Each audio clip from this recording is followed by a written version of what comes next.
Chapter 7, Automaticity, your new best friend. What is this about? Yeah, so this is the bridge over the willpower gap, basically. So I told you that, your brain is not going to support you in following through long-term on the plan that you want to execute when it comes to your food and your weight and your health and all that stuff.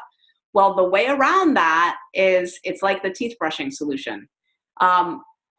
Think about, now I have to just say here, not everybody does, but about 95% of the population brush their teeth morning and night effortlessly, whether they're traveling, whether they're sick, whether they're,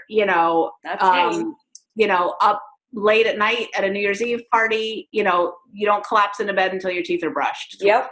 365 days a year. Not everybody's like that, but if you're not like that, find some other sort of similar thing that you can think of, like driving a car and doing it effortlessly, like merging in with the flow of traffic up from a freeway on-ramp, right? That would be another example. You execute that automatically. You're not like all freaked out like you were the first time you tried to do it, So the teeth brushing thing is really instructive, Lena, because you execute that regardless of your mood, regardless of your level of motivation, you get it for free. It's like it's a task that you execute regularly with zero cognitive load, zero.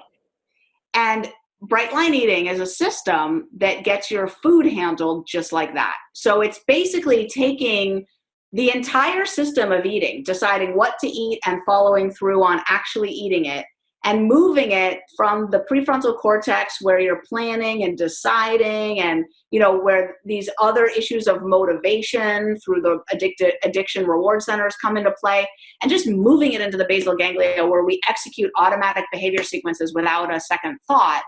And when you think of your weight loss journey as being completely tied to how automatic you can make your eating, a few things fall out from there. And note, I just want to point out, anyone who's thinking clearly about the obesity epidemic, this is important, so I'm going to slow down, would have to come to the conclusion that there has been, up till now, no good solution proposed. Because otherwise, everyone would be thin already. Exactly. Like a workable solution spreads like wildfire. People get thin in front of their neighbors, in front of their coworkers. Everybody wants to know what they're doing. And if there were anything that actually worked long-term to get people from obese to thin, everybody would be doing it already. This means, logically, that there are fundamental flaws in the way everybody's thinking about weight loss that are systemic and so ubiquitously assumed, and they're probably close to the opposite of what people should be doing. This chapter explains why and what those things are. The crux of the solution to weight loss, long-term weight loss, is to make your eating as automatic as possible, like brushing your teeth. So you execute it on autopilot with zero cognitive resources. Like, it's been demonstrated that the average person makes 221 food-related choices every day. Wow. Yeah, not with Bright Line Eating. You make maybe 3. Like, am I going to eat my lunch before I check email or after? But the lunch is already pre-planned from yesterday, packed from this morning, and sitting beside you in your cooler bag. So you might choose when you're going to eat it, but that's the only food-related choice you've got related to lunch. You wrote down what you were going to eat for lunch last night.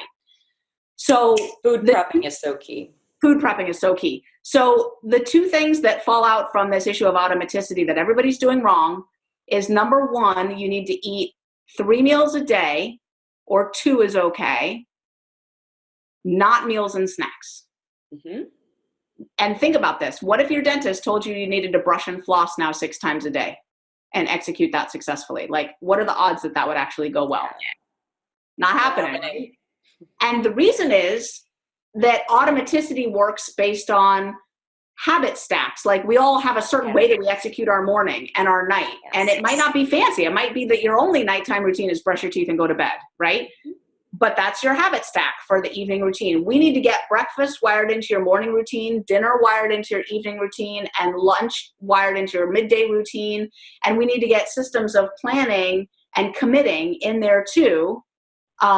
And we can get your system set up. Now, I'm not saying you're going to eat the same thing every day. There's ways. Bright Line Eating it's all accounted for, but that's the plan. So 3 meals a day, not more. And then the other thing is exercise. The wrong thing to do when you're trying to lose weight is to start exercising. Because exercise taps your willpower every which way from Sunday. It taps your willpower on the way to the gym, in the gym. Afterwards, it creates something called the compensation effect, where now you're justifying, eating a little something because you worked out so hard this week and your body now needs and wants more food. It's the wrong thing to do. The right approach to weight loss is rest. Because weight loss is toxic. You release all these toxins from your body. And you need every bit of willpower available to set up the systems until they run automatically, because setting up the systems takes a lot of effort. You don't have a system that runs automatically from day one. You have to set it up. So you need to take a few months out of your life, dumb down your life as much as you can, and commit yourself and lose your weight once and keep it off for the rest of your life. That's the Bright Line Eating Way. There are so many brilliant nuggets in what you say and in your book, but I would say that this one nugget is the biggest game changer for so many people, because most weight loss programs insist that you work out a lot. There are programs locally here that have worked for some people short-term, temporary, and they put people through aggressive workouts while starving them and putting them into all kinds of different modes. And I've always said, but that makes no sense, because that compensation effect, where when I've run, I come back and I may have only lost 300 calories, but I'm going to eat 500 calories because I'm somehow convinced that I worked and burnt and deserve this. That whole I deserve some treat.